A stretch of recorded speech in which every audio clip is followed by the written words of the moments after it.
Just do you, man. Hola. That just came to me. Hi, this is Jen Grant, and you're Hi, listening. this is Graham K. Hi. And you were listening This is Adam Fox, and you're listening This to is the... Dylan Mandelson, and you're listening to the... This is Brian Hatt, and you are listening to the Julian. Hi, this is the word man of Alcatraz. Señores, signori. Hey, everybody, this is Little Darren Frost. Okay, ladies and gentlemen. Mi nombre es Fabio Mantoan y están escuchando a Julian Dion. This is Dave Sidhu, and you're listening to the Julian Dion Comedy Codcast. Podcast hour. Showcase. You are listening to the Julian Dion Comedy Hour podcast. Hola. This episode of the Julian Dion Comedy Hour, that's episode 22 with Matt O'Brien, is brought to you once again by Echo One Photography. Toronto listeners, sorry, I'm a little sick. I'm plowing through this, all right? Toronto listeners, this one's for you. If you are a comedian, actor, business person, musician, whoever, and you need a headshot, go to Echo One Photography. They'll get you some damn good shots. Also, if you own a business, looking to get some product photography done for e-commerce or advertising purposes, look no further. You know why? Why? Because Echo One Photography does that too. No way. Way. Your Christmas cards, huh? Holiday cards you're going to send out? Don't take your own picture. Get it done by a professional. Step your game up this year. Yeah, go to Echo One Photography. Email Eugene, that's EUGENE at echo1photography.com and enter JDCH in the subject line. Do it today.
Here we go. Welcome to episode 22 of the Julian Dion Comedy Hour podcast. That's right. Coming at you, of course, from Lemon Press Studios in the Distillery District, downtown Toronto. Hi. How you doing? How are you? Quick couple plugs right off the top. Let's just get into it. Come to Say What tomorrow night, Wednesday, December 3rd. If you're from Toronto or in Toronto or visiting Toronto or within the vicinity, come down to the Julian Dion Comedy Hour live show at Say What, 67 Front Street East. Stacked night of comedy lined up as always with Scott Falconbridge and Ali Hassan and Alison Dorr and Sabrina Chavanes. That is good. That is a good show. And of course, Garage Baby, always classing up the joint. We'll be there. Also, Monktonians, I'm coming to you December 19th. An evening of comedy with Julian Dion and Jen Grant. Friday, December 19th at the Empress Theater. Go to capital.nb.ca for your tickets for that. Tickets are actually going pretty fast, so do it up. Otherwise, that's it. Matt O'Brien is my guest today, and man, what a good chat we had. He's a good dude, and he's seen some success in his short career, and we talk about that. We also throw down a stellar rendition or version of Are You Mariah or Yoko? Jen Grant comes in studio, and it's a good one. It's a doozy. Hope you enjoy it. How's your weekend? I'm still sick. I don't know if you can hear it in my voice or not. I'm stuffed up. Not doing well in that front. I'm just I feel like shit. I'm just all clammy all the time, and I can't breathe out of my nose, so I have to mouth breathe when I'm eating. That's always an attractive way you want to be seen by other, eating in public with your mouth open, just like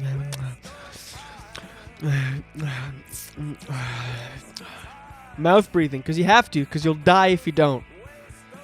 That's the way I am right now. I've been mouth breathing for 4 days, since Thursday, I guess. Anyway, I'm sick, and I like to milk it when I'm sick, because it doesn't happen that often, so I like to do as little as possible and blame everything on the illness. I have a cold, I can't do anything. It's great. Great way to get out of socio obligations and otherwise. But, well, maybe now the music's gone, you can hear my voice better. Can you hear the sickness?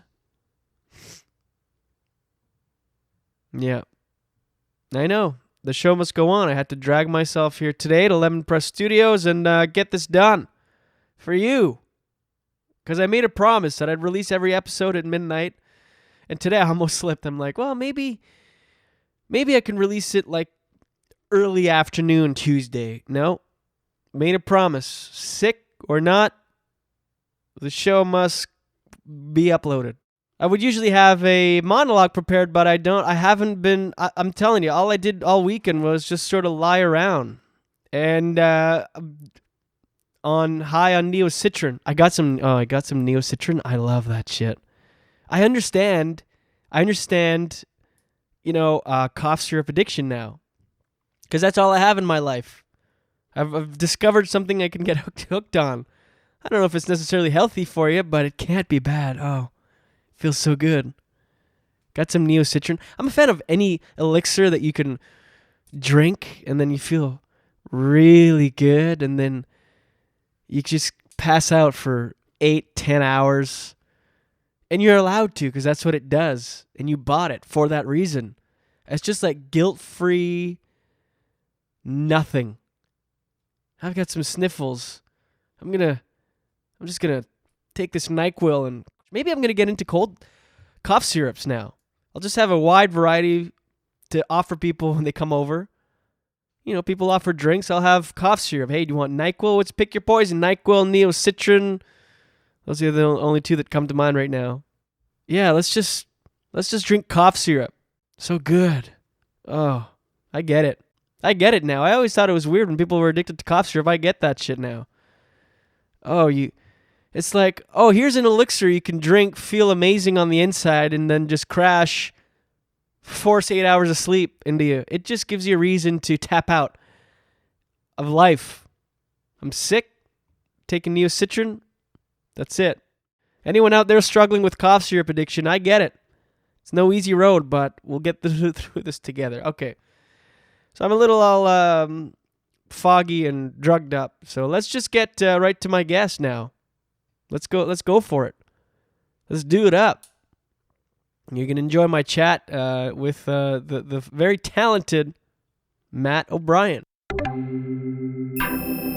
You and me belong, just like the flowers, laughing all day long. People, I need to loose, sing a little song, then take a shower. Julian Dion Comedy Hour.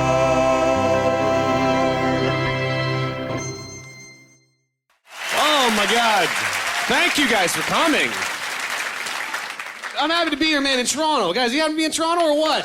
Oh, what a great town. I love being in like a big city. I live here. Something people should tell you about living in a big city is you're gonna see a lot of gross shit. Living in a big city. Everybody has like a gross out story of something gross they've seen. I was riding the subway one time. I saw a nun puke into a box of cereal. I didn't know that was a thing you could see. Like, it was just like, and no one looked. And even after, she's just like, Jesus Christ. Like, that's a very appropriate reaction. The first week I lived here, I was coming out of my apartment, I yawned, a pigeon flew past my face, and the tip of its wing touched my tongue. What do you do? Like, I was like, ah! Like, what do you, like licking mailboxes and kissing homeless people? Like, I don't know what. Even people walking by were like, that's happened to me once. I'm like, no. It shouldn't happen to anyone, ever. Pigeon touching the tongue. My dad worries about me. He's like a really old-fashioned guy, so he'll call me like every week or so. And he called me this summer, and he was just like, hey, how's Toronto going? I'm like, I don't know, good. The pigeon thing was awful. Like, I still taste it. He's really old-fashioned, and he was just like, Gay Pride's coming up this weekend, you know that? Did you know about Gay Pride? I'm like, yeah, everyone knows about Gay Pride. It's not a big deal. Like, I got gay friends. And without even hesitating, he just goes, be careful. And he hangs up the phone immediately.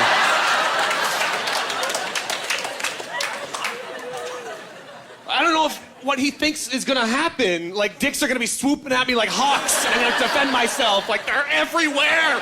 Get me a fly swatter. God damn, one touch my tongue. Tastes like the pigeon. Why is that? This city makes no sense.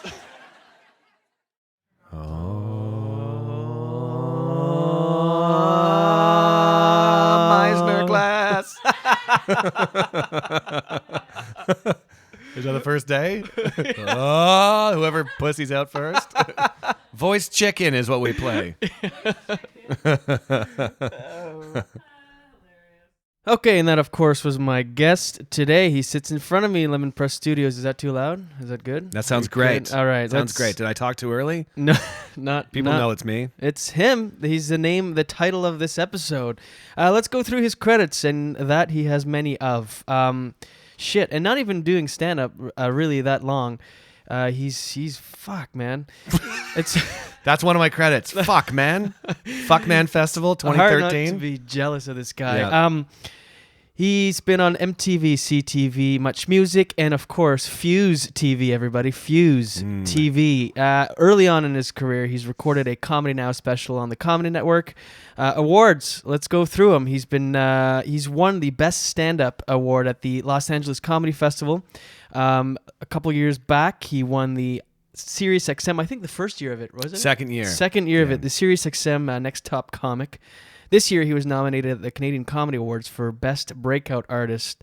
What else? Oh, he was nominated for COCA Comedy of the Year. That's in Canada. That's the something campus something colleges. Colleges stuff. Yeah. Yeah. Yeah. Bunch of stupid kids. I'm kidding. I hope you're not listening, college kids. You're great. Well, there's some truth to that. Oh my God. What else has he done? Oh, he's got an album live in a basement in front of 20 people. Correct. That has soared to number 1 on iTunes Canada. And geez, how could I miss the prestigious Just for Laughs Comedy Festival? Oh boy. You won Homegrown, right? Did you? No. Oh, But thanks for assuming. you did. I never did Homegrown. Oh, that's what I thought. You just went straight to gala this year, right? Yeah. And they were concerned. They were weirded out because I asked, because they told me I got a TV special, which obviously I was blown away. Right. And then after I hung up and I talked to my agent, and she was like, ask if you can still do Homegrown because there's a lot of good industry there. Right. And so I messaged Zoe back immediately, and I was like, but can I still do Homegrown like some other time? She's like, it's weird that you're asking that. And I was like, I feel weird. I It's take like- that back. Can I recall my Yeah. email? Can you Yeah. never remember this? What else can I say about this guy? Oh, on Vine. Is it at Matt O'Brien? It's Matt_O'Brien. At Matt 'Cause I didn't _O'Brien. get it fast enough. He's on fire on Vine. Very funny. He's got almost 20,000 followers. Let's get into Almost. it. Matt O'Brien is here. As the Vine thing would suggest, Matt O'Brien is my guest. Hey, I'm Hi. sick. Sorry, man. That's okay. I used to be sick. Well, we all. That makes it sound like I was sick for a long, long time. Like I was sick for at least 8 years. Yeah, from I used to be sick. I was a sickman. Donald Sickman. No, I was sick. I just got back from out west. I was sick in Calgary, which is a bad place to be sick. Ugh, cold. It's cold. Winter already. It's dry. For a long time, it's been a winter. They there. have weird birds. That like somebody laughed at me for asking. Do they have like Wait, what are they they have- called? Magpies. Oh yeah, all over the city. Yeah, and I was like, they look like little like crow penguin crossovers. Yeah. And people weren't impressed. And I was like, I'm sick. Which is a great, you can say that. If you say something stupid, you can be like, but I'm sick. Right. You were just in LA too, right? Mm-hmm. What were you doing there? Nothing. Nice. No, I was just doing shows all week. I was staying on Eddie Delasepe's couch. EDS. And Edie, the Della, as he calls himself. Yeah, just doing shows all week. Just I managed to book some cool, fun little ding dong shows. You go down there quite a bit. Is that the plan? Moving down there? I want to move there. Well, yeah, I want to. I should. I feel like I should, and I'll probably do it. I'm thinking in the next year or so. Working on the papers, or do you have those already? Working on the green card. Yeah, getting letters, shaking hands, kissing babies. Because with your credits, your bio, you're definitely that would be a walk in the park to get a visa. Tell the border that. Okay, I'll call him right now. Call him right now. If you could just hold the line 1 minute. Call the border. Actually, when I was crossing the border, this time to go to LA, because I do have a visa. I do have a stupid little visa that I can use. Oh, that stupid circus one. Yeah, and so I use that, and I'm always like scared they're gonna like hassle me. But then he let me through no problem. Then he pulls me back and he goes, "Can I talk to you for a second?" Because I told him I was a comedian. And I was like, yeah, what do you got? And he goes, what do you think of this whole Robin Williams stuff? And I'm like, what? He's like, he killed himself. That's pretty crazy, right? I'm like, yeah, that was a while ago. But yeah, that's crazy.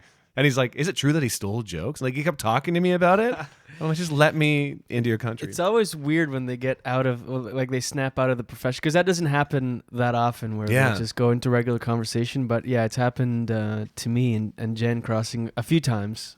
Well, especially with her, because she would say she's a comedian. I would just say I'm a web designer because I would go there illegally. Oh yeah. But you hear that, border people listening? Yeah, they all listen to podcasts. I actually crossed a joint one time. Crossed weed, yeah, and I don't know. Where was it? In your pocket or your butt?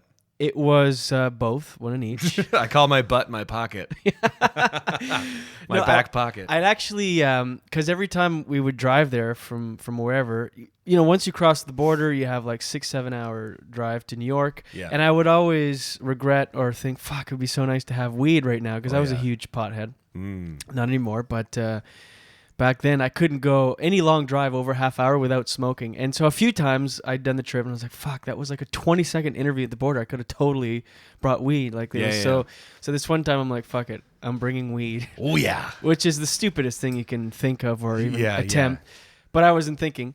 And so, because every time, again, it was like a 20-second, 30-second interview, in and out, cross, never get out of the car. So this time we're crossing at the Montreal border, and we left. We were in Ottawa, then going to New York. And I rolled 2 or 3 joints, double backed them, and placed them underneath my seat where there's like a slit in the carpet where the vent comes out. Yeah. Put them under the carpet, and we get to the border, and there's a huge fucking line of them. I'm like, what's happening? Why is there? It's always, there's never this crazy. And sure enough, there are dogs going around. Oh no! All the cars. Oh god! And I'm already in line. I can't turn around. I'm like, well, fuck it. This has got to happen. I have to go through. So we're waiting to get through, and I'm like, there's just one dog, so maybe he doesn't go around every car, but he does, sure enough. And we're parked there, and dog goes around the car, mirror around the car, like underneath to see under.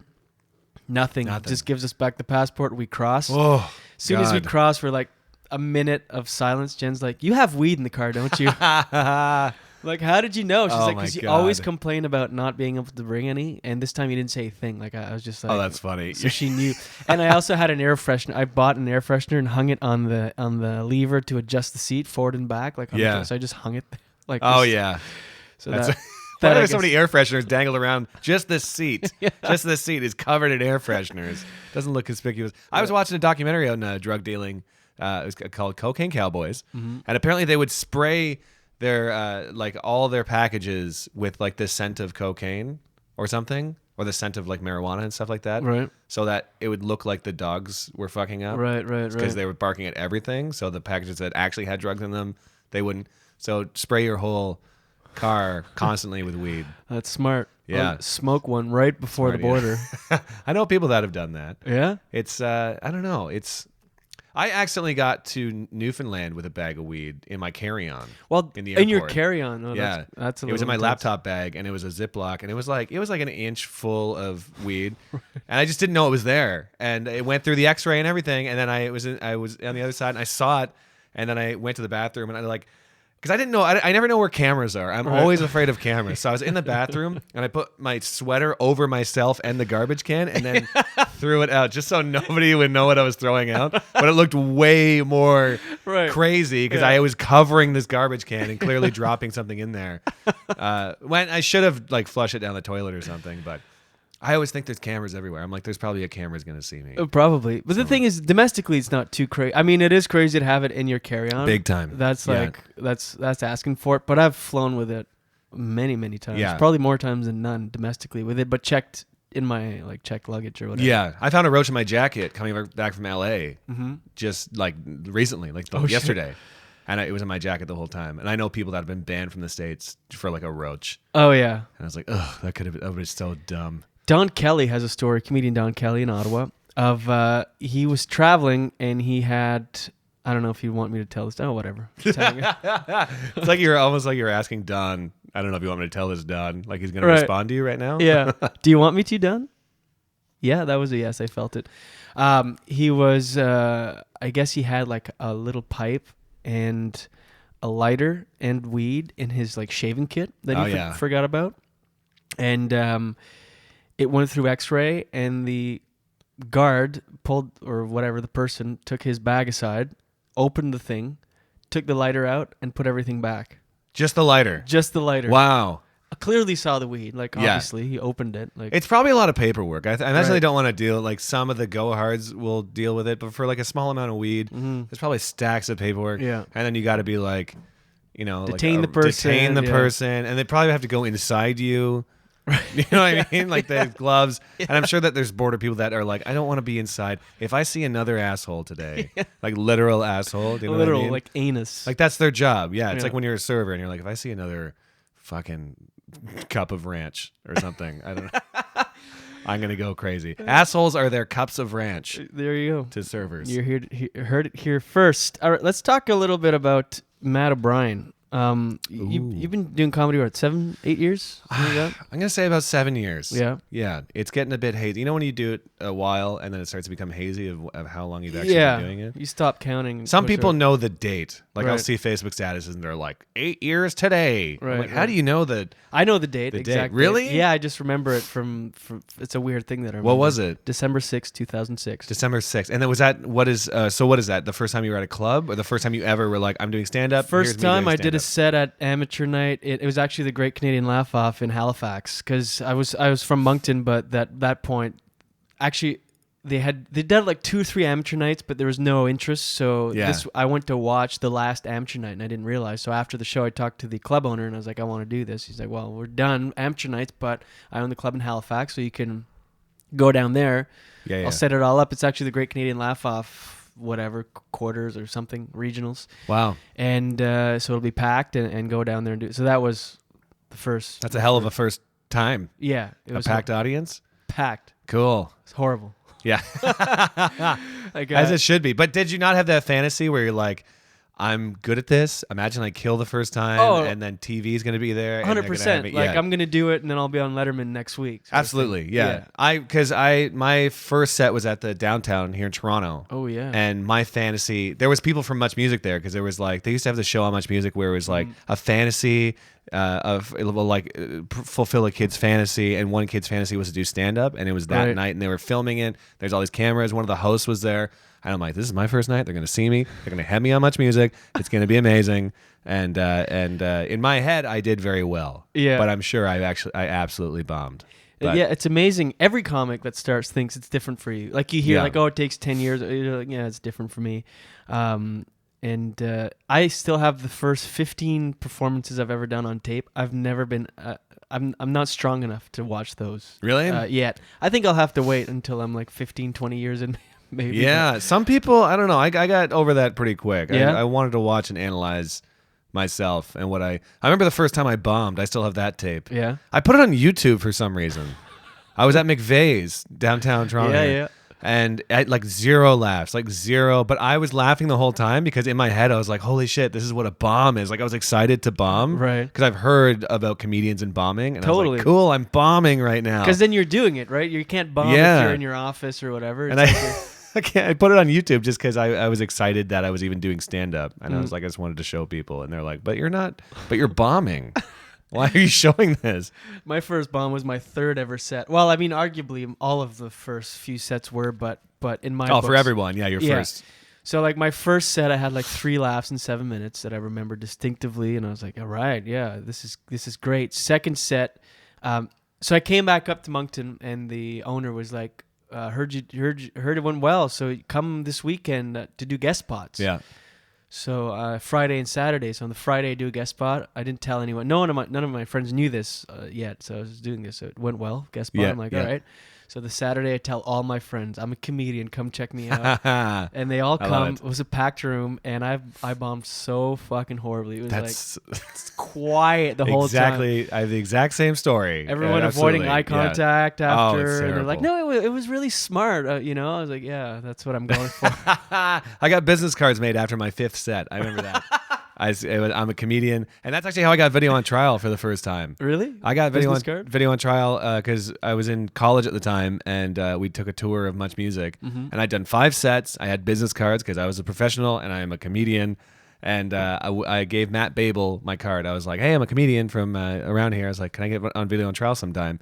And he's like, yeah, the producer's right here. Talk to him. And I had a clip on MySpace of my first ever set, and he watched that, and he's like, okay, come in next week. And that's literally how it happened. No shit. Yeah, and Oh, that's pretty cool. and people, I remember going to open mics in Toronto, and people fucking hated me, and I would hate me too, because I was like, they'd be like, who the fuck is this guy?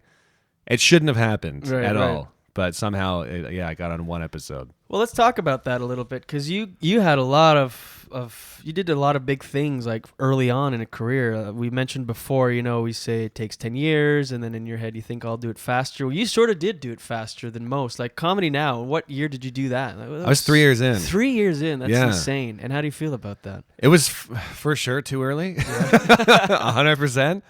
But when I got asked to do it, I did a guest spot at Absolute, and then the booker was there, and she's like, "Do you have 45 minutes of material?" And I was like, "Absolutely." And in my head, I'm like, "I don't at all. At all. I have 15 tops." Right. And she asked another comic, and then she turned it down, which was kind of smart. Who was the other comic? It was Diana Love. Okay, yeah. She was like, "Do you have 45 minutes?" And Diana Love was like, "No." And I talked to her after. I was like, "Well, when you just lie, you can get a TV gig." She's like, "Are you crazy? You don't have that. What are you doing?" And she ended up getting a shorter Comedy Now. It was like Women of the Night. Yeah, which is like is better just because you do less time. But no, I said yes, and then they were like, "Cool, you'll do it in 5 months." And then I had that amount of time to gather 40 minutes. So of you material. just hit the pavement, and I just did it. Yeah, it was the best possible. Like it was a deadline. Right. And I work really well on deadlines, so I just kept fucking doing it, and I ended up doing 55 minutes at my Comedy That's Now. And I don't know. I'm like, I've watched it, and even now I'm like, it's fine. It's fine. you're happy with it. I'm and happy with it. It's Yeah. not like a regret, like fuck, I should have waited, or Yeah, and I was like, what if people just hate it, and like people liked it, and like I was getting messages from people, and they really liked it. Like I felt very lucky. yeah. It's Like, I I mean, was- it's huge that early on. Did you get any blowback from it, like from other comics in the community, or because here's this Yeah. guy? Because at 3 years you're arguably an amateur. Oh, sort of, absolutely. and you're getting a special on TV where people that are 10, 12, 15 years are showcasing for it, not getting it. Yeah. So how was that received? Well, when I first signed with Yuck Yucks and I was doing road gigs, I'm not going to name the headliners, but there were some older curmudgeon headliners that would literally say to my face, they'd be like, some kids, they get these TV specials like you too early, and they don't know how to do it. They don't have the time. They're not professional, and blah blah blah. And I'm still new, so I'm like, yes, sir, Right. absolutely. What am I going to say? I don't.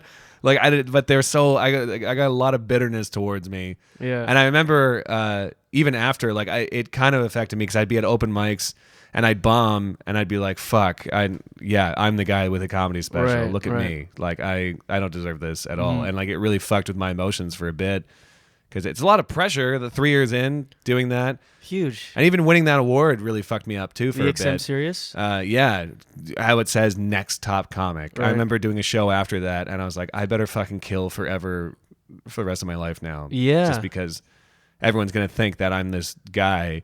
And luckily, no one pays attention to anything in Canada, and nobody fucking cared. So Well, sort of, because we did a one-nighter one time, like not long after that, I guess, and someone from the gig in the audience or maybe it was the booker remembered you, or they heard you on that yeah, XM, whatever, next top comic thing. yeah. So, is it like, are you a pretty positive guy? I'm very positive. Yeah, people attribute a lot of success to psychology and the, because if you're bitter, cynical, you might not get these opportunities. Because you've gotten, again, man, like you look at your credits, and not trying to be funny or anything, it's like really fucking good. Oh, thank you. It's like the credits of someone that's 15 years over 7, and the bulk of those you did like really early on. Yeah. I try to say there's no point in. I'll dip into bitterness like everybody will from time to time, but when it comes to like, I don't know, like I try to you can't be too negative in this as much as you want to be negative all the time. It's such a fucking nothing is guaranteed, and everything's so ridiculous. Like it's a ridiculous business. So Totally just try to. We got to roll with it, literally. Yeah. And just be like, oh, maybe tomorrow will be better, or the next gig will be better, or it's even when you do have when I have a good gig, I'll be like, it was good, but don't get cocky. Like in my head, I'll be talking myself down. But yeah, no, my girlfriend Julia, Julia Lackwitz, is also a comedian, always gets pissed off at my positivity, right? Because she's like, just get fucking angry. Like I'll get angry, but I'll get angry. Then I'll be like, oh, maybe it wasn't meant to be, kind of thing. You know, and like just try to like roll it off, which might be unhealthy in a way. Well, I don't know. I don't think it is. I mean, do you think there's a direct correlation between like your positivity and all your success?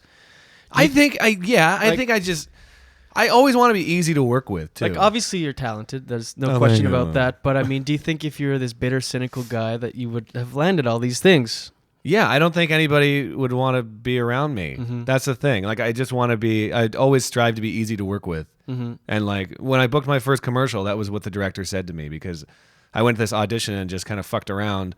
And when I got to the commercial, I was like, why did I book this? Like I asked him straight. I was like, why did I get this of all the other people?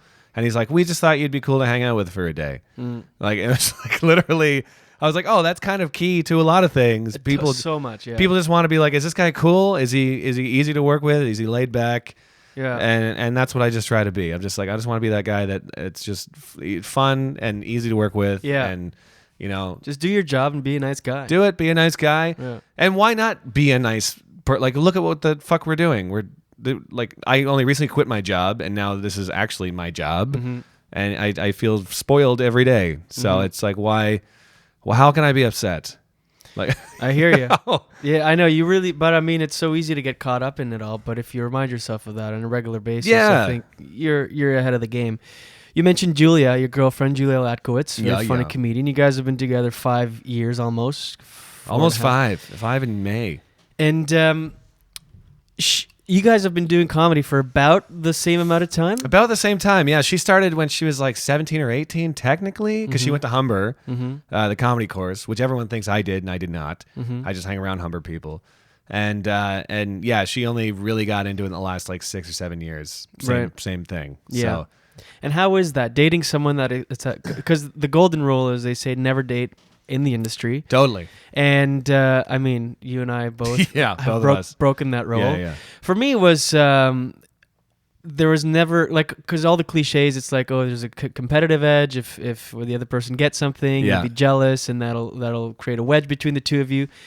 I feel like we kind of were past that from the get-go, because she was so far ahead than I was. You know, when like now I'm almost 8 years in, she's 16, and it's like when we first started dating, I was like 2 years in and she was like 9 or 10 or whatever. I don't know if that math adds up, but so how is it starting with someone that's the exact same level as you time-wise? I mean, does it get heated at times? Oh yeah, totally. I mean, like, yeah, because we'll be up for the same gigs, or we'll be up for the same commercials. Yeah, and like it's there. When we first started dating, like that's when I got my comedy now too. And she was like we were both like kind of blown away that could happen. And then she was kind of like, "Is that what you can do at this level of?" And I'm like, "I think I just lucked out. Like it's not like."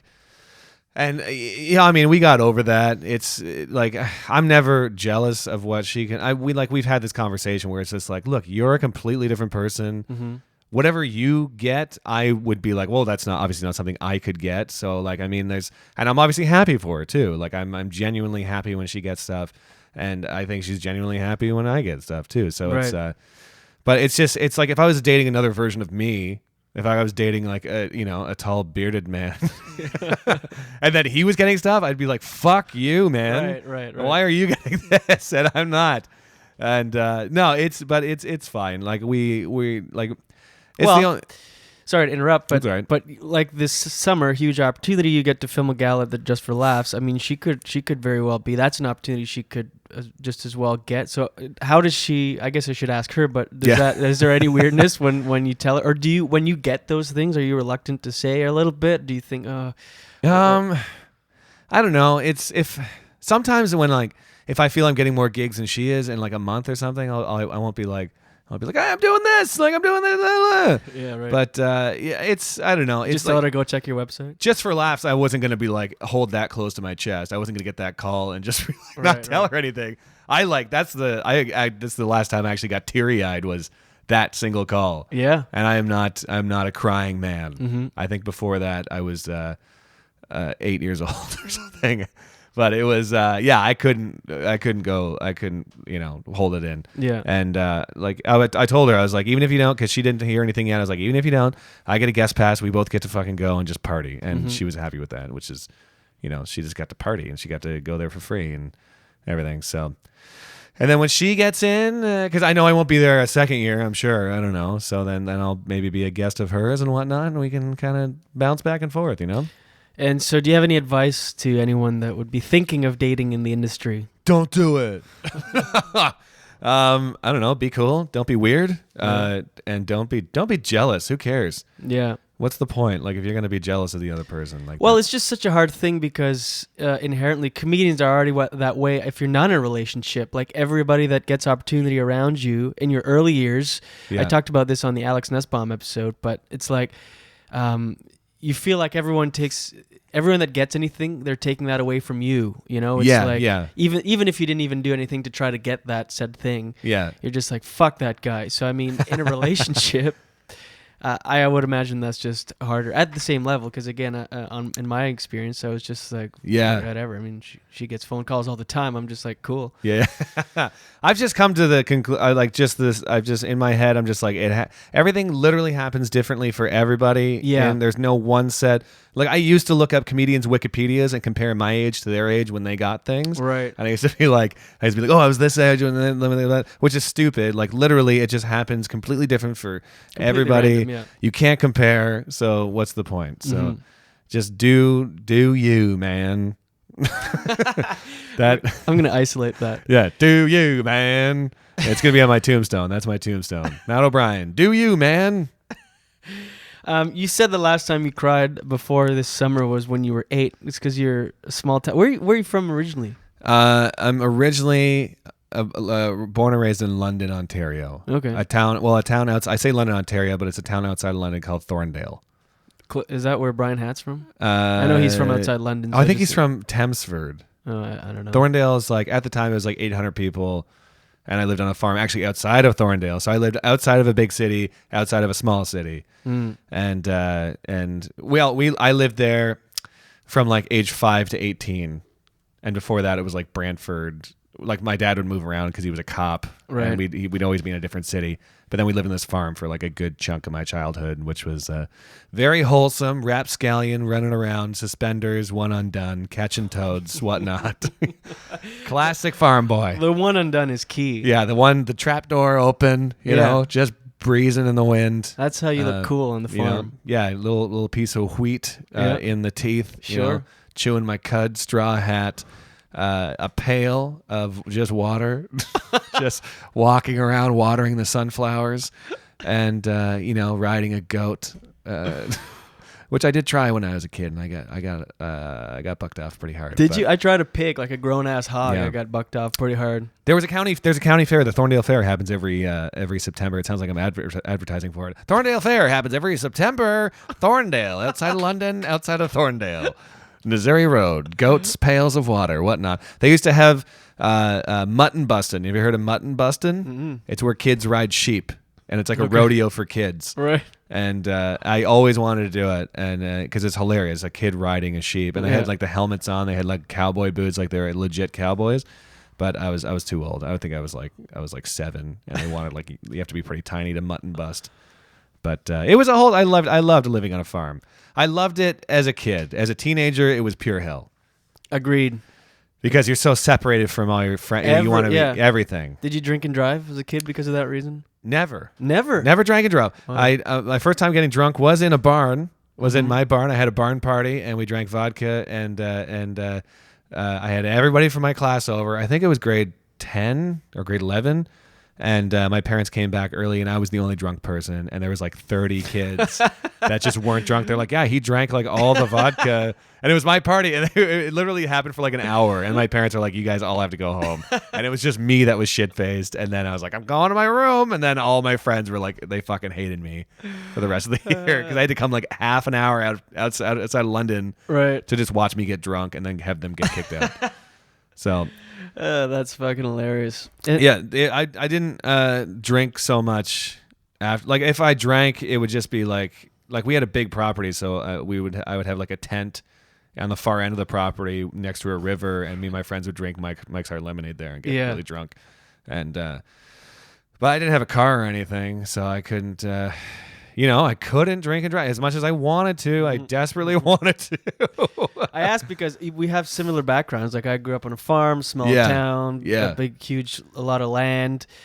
We had a cabin in the woods that I've had many parties at where I didn't have to pitch a tent. We would just just go to the cabin. Yeah, no power or anything. It's just in the middle of nowhere. Good horror movie. Great horror movie. Many times. But yeah, we drank and drove. I'm not proud of it, obviously, but man, that was like, it was so weird. It was so normal to do. Like, it's so normal. It's totally bread and butter out there. You don't even plan. There's no cabs involved. It's just like, what are you doing for a ride later? Like we're going out drinking. What are you doing for a ride? Yeah. Oh, I'm driving. What do you mean? Like, that's. Are you gonna be safe while you drive? I'm gonna go as fast as I can so I can get home sooner and go pass out in my bed. It's so stupid. I can't tell you the amount of times I was like... It's also because there's no one else on the road, too. Like, you're out in the middle of nowhere. You don't see anyone else a lot of times. So it's like... Yeah, and you just think you're invincible. I mean, I know I've lost friends to drinking and driving, and it still didn't deter us from... It's like, that happened to them. But they, Yeah, my friends of mine would be like, well, how else are we going to do it? Yeah. What, are we going to leave my car here? And like my parents will kill me if I leave the car overnight. So stupid. Yeah. I think I did it. I drank and drove once. And it was when we moved to Peterborough after high school. And it was the stupidest day because it was St. Patrick's Day. And me and my dad got drunk because we would always go out for St. Patrick's Day because we're two Irish idiots. And we'd be like, this is our holiday. We have to. And he went home early, and I was like, I'll stick around and drink with some friends. And then I drove my car home that night, and I woke up, and I was like, I'm an idiot. I felt so shitty. And my parents are like, how'd the car get home? And I just told them, I was like, I fucking drank, and I drove, and I'm not doing that again. I felt so shitty. Just, I was like, I don't want to be another number. Yeah. So I wouldn't. We would actually pre-drink going out in the car. Like we'd drive around. Oh yeah, I've gotten rides from people. Start sober. Yeah, you drive around until you're drunk, then you go out. That's so crazy. One time we went through a ride program. The driver had an open beer in the holder, and we went through a ride program. And it's a small town, so everyone knows everyone. So the cop was like, "Oh, Kyle, is that a beer in the cup holder?" He's like, "Where are you going?" He's like, "We're going to this house party." He's like, "Well, make sure you leave the car there if you've been drinking." Like they knew, like they caught him drinking and driving, and they're like, "Just leave the car there, Kyle." Like they knew his name. And they were he didn't get in trouble. He was just like, just keep going, just don't drive crazy. anymore. I did that one time. We were drinking like Mickey's of like Captain Morgan spiced rum. Does anyone else buy a Mickey other than a teenager and a homeless person? Like alcoholics or teenagers. It's homeless people and teenagers. Yeah. Like I haven't seen a Mickey since I was a teen. Like since I was before legal age. Right. Like 19 and before, Right. Mickeys were everywhere. And then after 19, I have not touched a Mickey. Mickey's and even half Mickey's. You Yeah. could get like the little one. I haven't seen those in years. But we got pulled over one time, and we would drink them straight, just like nothing, same here. just driving, drinking Mickey's. And I had a 5-star zipper binder, and got pulled over because Plug for 5-star. if you're gonna drink and drive, make sure you have nothing but the best 5-star zipper binders to hide your booze. Only the hottest 5-star. We parked in like this guy's driveway to like a shop or whatever in the middle of nowhere, and he was there in the shop, so he came out. So I'm driving, I floor it. Yeah. And we leave, but he got my plate number, so called the Oh, cops. shit. And like 10 minutes later, we're driving around drinking, and lights go on, get pulled over by the cops. I'm like, oh, this is fucking over. Like, Yeah, I just throw my booze in the back, and my two friends dealt with it. Pulls us over, asks for drinking. We say no. Gets me out of the car. I've got like my hands on the hood. Oh, Jesus. And he searches the car. Nothing. He's like, all right, just be safe. Because it was in the 5-star zip binder. Five-star Oh, my zip God. binder. My friend thought like really quick. Yeah, that's quick great. on his feet, put it in the zipper binder. The cop even had the zipper binder in his hand 1 minute. He moved it from the seat to like the top of the hatchback. And He's just a bad cop. He's just a bad cop. Yeah. Yeah. It's Wow. crazy. Small town living, dangerous living. Small town, big time binders. What at what point did comedy come into play? Was that something you always wanted to do, or did you just sort of fall into it? I always wanted to be. I was obsessed with Saturday Night Live. I always wanted to be on Saturday Night Live. I would wake up. Because I wouldn't be able to sleep. I wouldn't be able to stay up. So on Saturday nights, I'd set an alarm to wake up at 11:30, and I'd watch Saturday Night Live by myself, or I'd tape it. And I was like, I always wanted to be on Saturday Night Live. That'd be great. And not a lot of comics will admit this, but I will absolutely say that the first time that what made me kind of want to pursue stand up was the first time I saw Dane Cook's special, the Harmful If Swallowed, I think it was. Yeah. Or no, it's just Comedy Central. I remember my buddy Dave Angelini. If you're listening, Dave Angelini, how are you doing? Why haven't we haven't talked in forever? From London, and he showed me the special, and I was like, holy shit, because I remember I'd seen like Carlin, and I'd seen Bill Cosby. Bill Cosby. I'd seen, we'll edit that Seinfeld, out. yeah, edit out the Bill Cosby with somebody else cooler. I've seen Drew Carey's. Just got to be a completely different voice. Yeah, I'd seen like Chris Rock, Seinfeld, all the classics. I'm like, okay, they're older guys, they're stand-up. But then this is the first time I saw like a younger guy, and he looked so cool doing it. I wasn't a huge fan of like the material or whatever, but I was like, look, he's like fucking having the best time, and he's young and he's hip, and like I remember going to his MySpace. I'm like, people want to hang out with this guy. Like people fucking love this guy. And I remember like I didn't know like young people could do stand up, and so that was what kind of sparked it. And it wasn't until like 5 years after that I was like, because I was in college and I was like, I want to do this, and me and my friends were kind of like bouncing around ideas. And yeah, I just wrote some stuff down and went to Yucks on amateur night, did a set, and then didn't do another set for like another year. Really? Yeah. That's why I say I started in 2007 when I moved here. Right.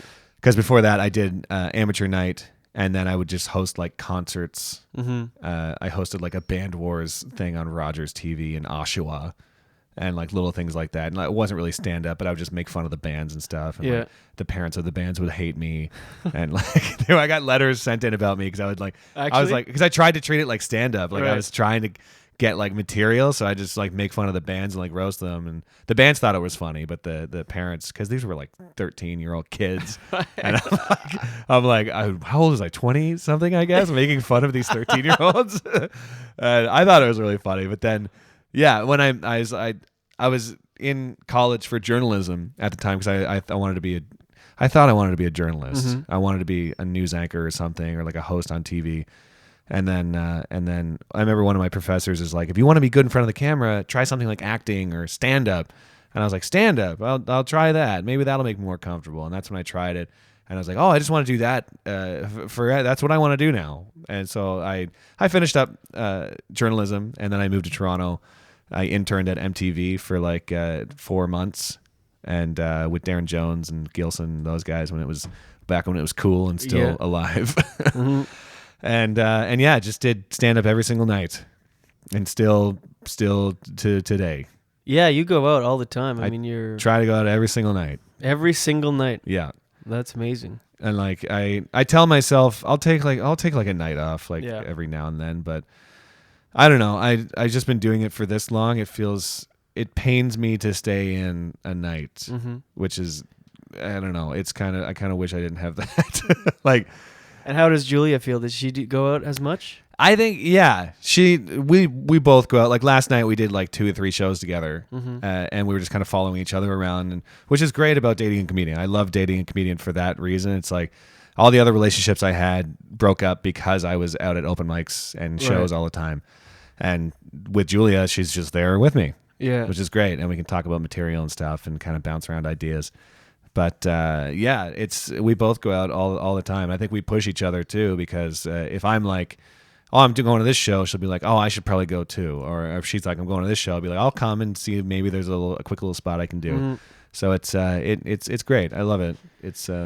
Do you find any emulation between the two of you that can happen? It can happen. I mean, subconsciously. Totally. Yeah. Oh my God. Yeah, we both have like mannerisms on stage, but we're like self-aware enough that we'll call it out. Right. That's important. Like I did something the other night with like my hands where I was like presenting something or doing a little dance, and I was like, shit, that's so Julia. She was being on it, and like other comics were laughing, and then she did something the other night. Did you call yourself out on stage? Yeah. Oh, that's and great. she did the same thing where That's she great. called herself out on stage doing something that I do, but it's hard not to. Even other comics, like I always have a fear of like, because I hang out with like Eddie Del Sepe and Chris Locke and Nussbaum and like all those guys, and I'm always afraid of like leeching off like little. Sometimes I'll say it on stage, like I did I did something last night where I was like, God, that sounds like Dylan Gott. I was like, and the comics kind of laughed because I was like, oh, dick, like farts and ducks and farts and like I said, I was like, that's kind of Dylan Gott, which is bound to happen when I only hang out with comedians. Like, I literally lost all my real life friends. I only hang out with comics. So I mean, I have some close friends that I see in Peterborough like once a year, but other than that, I'm hanging out with comics. It's 24/7. Do you think that's unhealthy at any level? Yeah, I don't know. I wouldn't want it any other way. Because I literally only want to do comedy and talk about comedy, and that's all I want. And like, it's different when you're hanging out with regular people, because I'm like, oh, you don't want to be goofy all the time. Right, Why don't you want to be goofy all the time? Let's joke around and be weird. So I don't think it depends on what kind of person you are. I don't know. I like it. And when I'm not hanging out with comics, I'm like, I wish I was hanging out with comics now. I feel like they get me. Not that I'm like a prude or anything. It kind of makes me sound like a prude. Edit this out. Drew Carey. Just put me saying something about Drew Carey in there. Let's talk about your Vine success. So Vine came out, and you pretty much got right on that bandwagon immediately. I think so. I don't know. I think it was a couple months in. Yeah. And, well, that's pretty much ground floor shit. Yeah, I guess so. In our internet age that we live in. You said that with a lot of hostility. In that internet age that we live in. Here we are with the internet and technology floating around us at all times. I should be wearing a tinfoil hat. It's the waves. I think I got in it soon. I don't know. I just saw it on the App Store, and I saw his 6-second videos, and I love sketch. I love doing sketch, but I don't like doing it with people.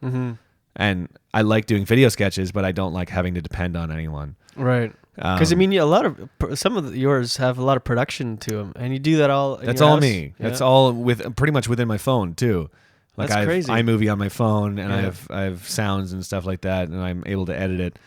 And that's just where it came from, because I wanted to do video sketch, and I was like, oh, I can just do this myself, and it's only me, and I don't have to depend or wait on anybody. And I just did it for the kicks.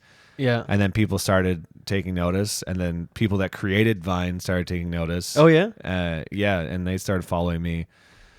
And I don't know, in comparison to like the grand scheme of Vine, like people had millions of followers. I'm pretty small potatoes as it is. Like, I mean, I'm grateful for the people that follow me. Like it's like 19,000 or something. And I just do it because I have a fun time with it. I like making little stupid videos. And it's crazy what you can fit into 6 seconds. I was just gonna say it's amazing how you can stretch 6 seconds, tell a whole story. Like, yeah, it almost scares me, because I'm like, is my attention span shrinking as well? Right. Because I'll try to make like did you hear that thing in my throat? Yeah. That's a wow. We'll edit that in. Yeah, edit that. That was Drew Carey in my throat. Drew Carey's trying to escape from my throat.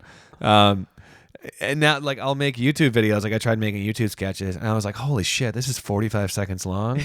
This is taking forever. Right. Like, So now if something's over 6, even like Instagram is 15 seconds, Right. and I'm like, fuck, how do you fill up 15 seconds? You had a good first one when the Instagram one came out, or like what to do with that extra 7 seconds or whatever. Oh yeah.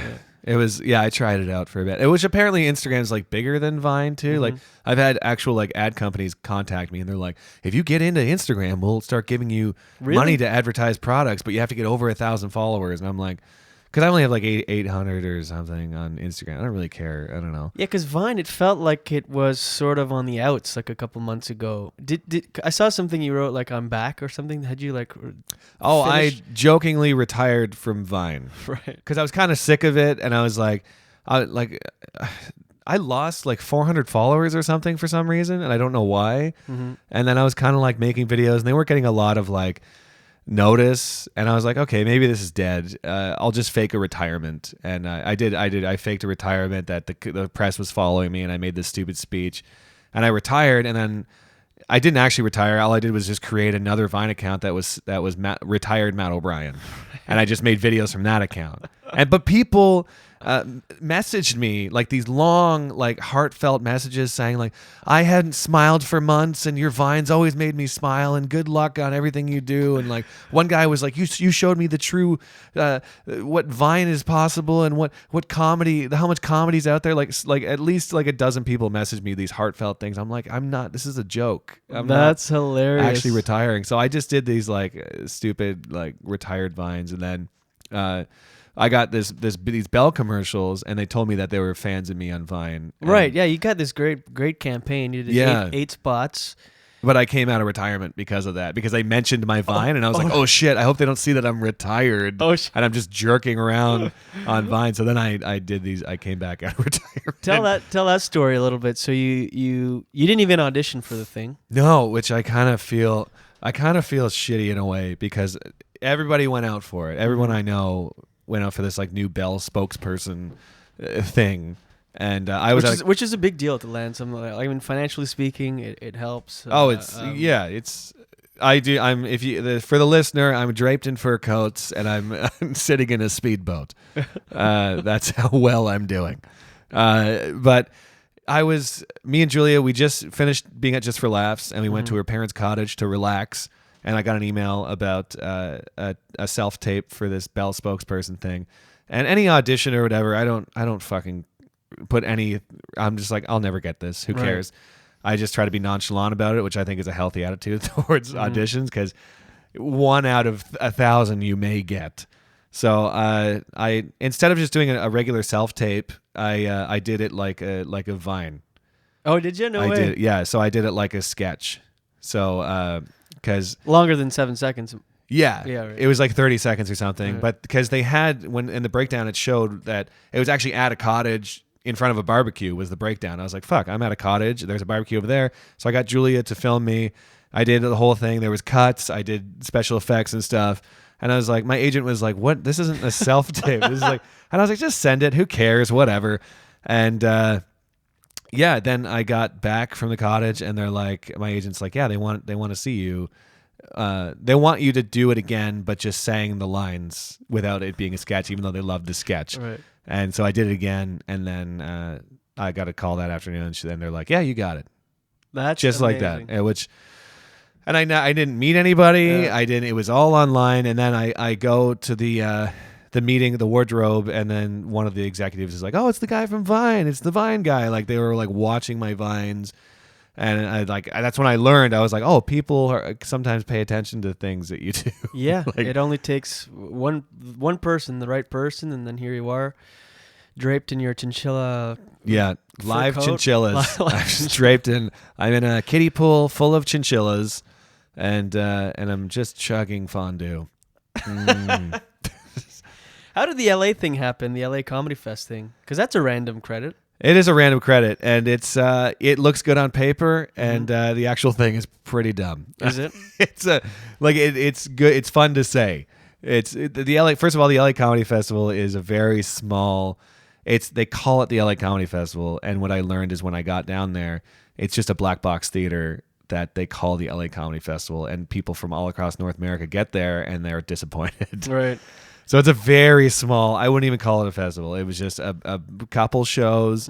I happened to get lucky on one night where it was one of the full nights. There was like agents there that were talking to me after I had a great set.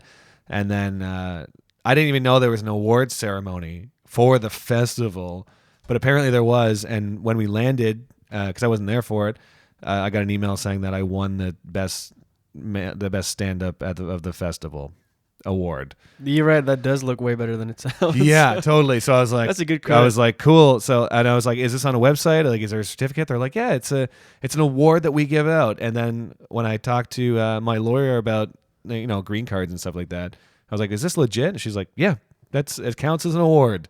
So that's great. it sounds good on paper. It sounds cool. Throw it in the bio. Especially when you're in Canada and you're like, LA, wow. Yeah. All of LA gave you this award? When in reality, it was just one crazy woman in a black box theater that was like, this is an award. Take it.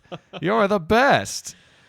That's great. You mentioned agents and stuff come out. Have you received any sort of heat, like from your Just for Laughs gala you did this summer? Like, is that still a thing? Yeah, that's kind of why I wanted to do Homegrown, because my buddies of mine did Homegrown. DJ Demers is on Conan O'Brien tonight, actually, because of it. Is he really? He actually is. Seriously? I didn't know that. He's in LA. He's filming a Conan. Holy shit, that's huge. Because he won Homegrown and all the right people saw him. Don't you need a green card or something? I think he's got a visa. He must have a visa of some kind. That's amazing. Wow. And then like my buddies would get like all these cool business cards that they were doing.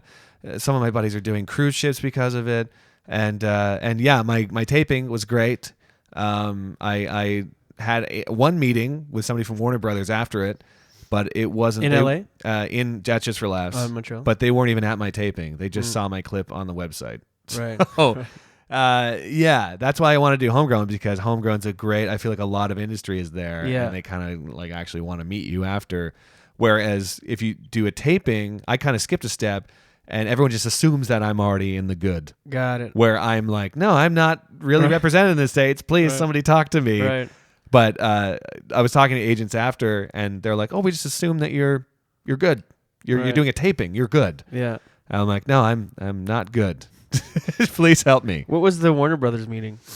It was very basic. It was a very, I don't know, this guy, very nice man, watched my set and just wanted to meet me. Again, he was like, I thought you'd be cool to hang out with. He just bought me a bunch of drinks, and we just hung out and talked shit. And it was like, the more I've been meeting with people, the more like the first meeting is just like, just swooning that person. Yeah. Swooning in a way, but you're just hanging out with a person and just talking shit, and just, you're not even talking about like business stuff. You're just like, they want to see if you're just a cool person. Again, if you're a person that people want to be around. And luckily this guy was like, yeah, he was cool. We were both really cool. Just kind of hung out. He wrote me a letter for my green card that has the Warner Brothers thing on it. And I was like, that's awesome. And he's like, every time you're in LA, come by Warner Brothers and we'll hang out or whatever. But yeah, I don't know. I think it was like just a basic first meeting, right, kind of thing. Someone that's good to know. Good to know. Warner Brothers, Animaniacs, Freakazoid, whatnot. Oh, Freakazoid! I remember that. The poor man's Animaniacs. Freakazoid. What came first, Freakazoid or Animaniacs? I think it was Animaniacs. I think so. Yeah. Yeah. Or was it Looney Tunes? Or Looney Tunes for sure. The first of all. Oh wait, what's the one I'm thinking of? Tiny Toons. Tiny Tunes. Right. Yeah, that was the same era. Yeah. We both had like a little nostalgic breathe, and we're like, oh, I wish I was watching cartoons. Saturday morning. Oh man. So what's next, man? What do you got coming up? Anything you want to plug? Oh God, when's this going to be out? Tomorrow? Oh shit. Can you imagine just the sounds of me leaving? Can we just put a bunch of footsteps in? Just like, I'm out of here. This weekend I'm going to be headlining Montreal Yuck Yucks. New club in Montreal. Check that out. Great little club. Daryl Orr is going to be there as well. And then according to the website, a local favorite will be emceeing because they don't have the MC booked, I guess, yet. But that'll be super fun. And then New Year's Eve, I'm going to be in Yuck Yucks Ajax. And then, just check my website for tour dates, mattobriencomedy.com. mattobriencomedy.com. Turn around, whatnot. At Matt_O'Brien. On Twitter and Vine. Absolutely. Check out Vine. It's very checkity check. Actually, let's do that. We'll go for the close in a sec, but before we do, let's do this. It's time now for another installment of our. Let Let me try that again. And it's time for another installment of Are You Mariah or Yoko?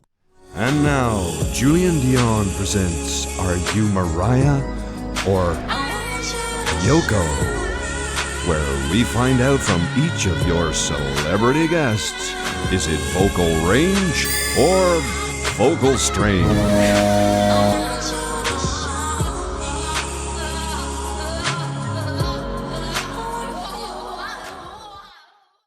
Okay, and we're here once again with Jen Grant, always. Hello. Say it into the microphone and like you want to Hello? be here. I know. Yeah. Just quickly explain to the listener and to Mr. Matt O'Brien here the premise of the segment in a concise way, please. Okay. So, you know when you're listening to your music and you've got your earbuds in and you're listening to a song you really like and you're singing along to it and you think you sound amazing, but really you're just listening to the recording. And so I wanted to see, we could sing the same song and we'll compete. Who sounds better when you can't hear yourself? And it's called Are You Mariah or Are You Yoko? Oh, wow. So we compete and Julian decides. I did go to a choir and orchestra school growing up, so heads up. Did you actually? This is going to melt your fucking dick. But mine's already melted off my dick. So it'll be an easy melt. You heard it here first. Jen Grant, easy melting dick. Coming up next. It's my rap name, Easy Melt Dick. Yeah, pretty gross. Okay. So and I should say that Julian decides on the winner, and enthusiasm counts for a lot. Okay. A lot. my last decision was controversial, I guess. The tie between Walkinshaw and Jen. I thought it was a tie, but I got some blowback on that one. Yeah, it's true. Mainly from Jen, saying that she would have won. All right. So Matt, you pick a song. So just think of one. And if you can't think of one, I'll find one for you under like the most popular songs of all time. Oh my god. Or there could be a current one, something like that. Can we? I'm thinking of two, and I don't know why these both came to mind. I'm thinking of "Kissed by a Rose" by Seal. Oh, that's fun. And I'm also, for some reason, because I was just listening to it, "Sugar We're Going Down" by Fall Out Boy. Would I know that one? It doesn't matter. Probably not. No one knows it. "Kissed by a Rose" everyone knows, right? Let's do "Kissed by a Rose" by Seal. All right. Let's. So do you also get the choice? Do you want to go first or second? First. Call second. Always people want me to go first. All right, now Jen Grant's turn. She's gonna kick it all off with wait, what is it? "Kiss from a Rose."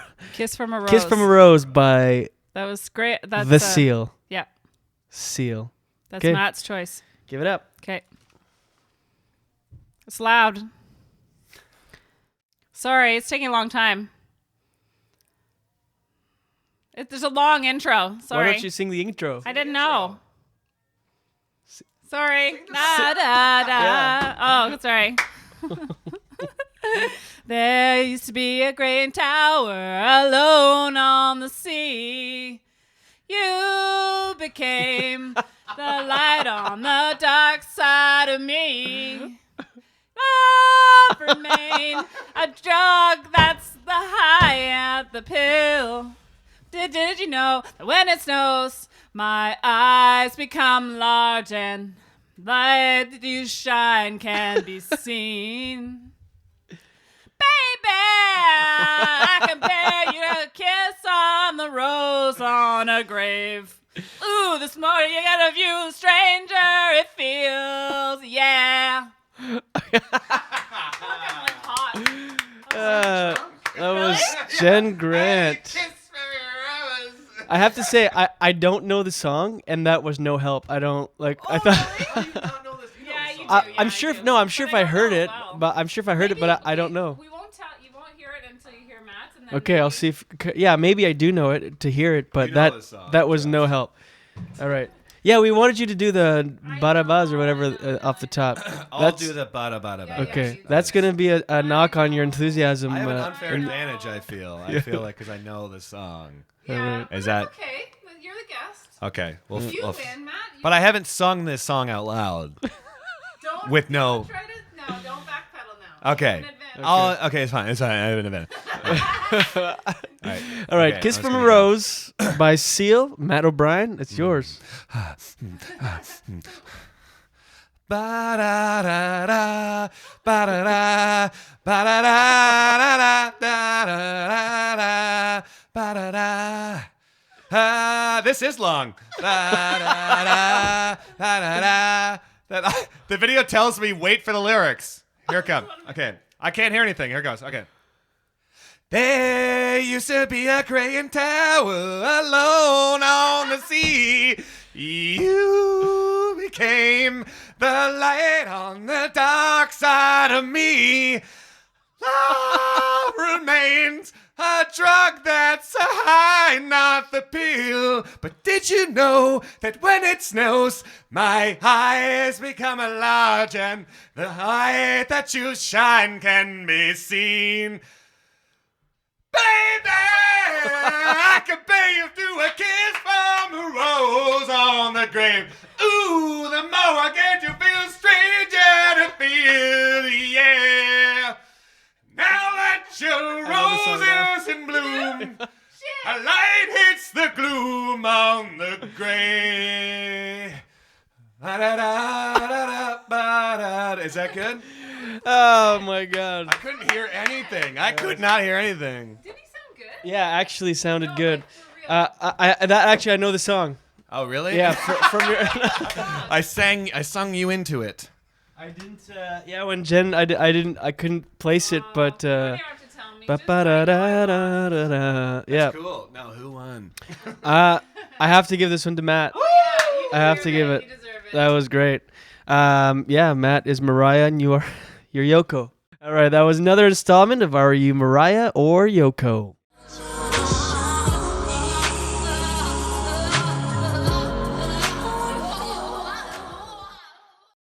Cool, brother. Anything else you want to add? Dude, this was great. I love your little office here. It's so high tech. From as a guy who also podcasts very frequently, this is intimidating and terrifying. This is you have a very legit setup. So anybody listening that is like, should I be on this show? Yes, you should. This feels correct. Everything you're doing feels correct. Does that make sense? It sounds right. Yeah, It it's sounds great. good on paper. Yeah, All right, thanks, man, and watch your head. I will. Thanks, man. I could have said that more enthusiastically. I will. Thanks, man. Thanks for having me. I will. Thanks, man. My Yeah, I'll get you to send in a self-tape for that outro. We'll That's audition good. for it. Cool. Edit that into something Drew Carey would say. Okay, brother, thanks. Bye. And there it is, folks, episode 22 in the books. 22 episodes deep. Thanks to my guest, Matt O'Brien. That was a good time. Good chat. Good Mariah or Yoko segment. Thanks to Jen Grant for bringing it, as always. Thanks to my producer, my producer, Adam Fox. My sound engineer, Miles Lacroix. And thanks to you, always. Also, come to Say What this week, tomorrow, actually. Wednesday, December 3rd, 67 Front Street East. If you're in the Toronto area, come on out. It's a good time. Great show lined up with Scott Falconbridge, Ali Hassan, Allison Dorr, and Sabrina Chavanes. It's a good one. Stacked. As always, one of the best shows, pound for pound, in the city of Toronto. Come on out. I think that's it. I'm going to go nurse this cold now. Cold or coal? Cold. I'm going to go nurse it. I'm going to go sleep. I'm going to go figure it out. Thanks a lot, and watch your head.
Also with your green waters. Interesting. That's for you, by the way. Ice River green waters. Is it green on the inside or green on the outside? I think that's just. It's just the bottle that's green? Yeah. That looks this looks disgusting. So. I've never looked. I've never seen the green waters. Right, you're the first person to try it. No, wasn't there somebody before? Oh, Jason Fraser, maybe. Jason Fraser. He's the teacher of the Meisner class. Oh, and he noticed the green bottles. I don't know if he noticed. I think he just sank the shit out of it. They're supposed to be recycled, like they're Better. trying to do something different, but you're right, it doesn't really work for water. It looks like contaminated water that they're trying to pass up. No new plastic. Oh, this is all. Oh, it's because it's all old plastic that people have shat in. That's what it says here. People have shat in this.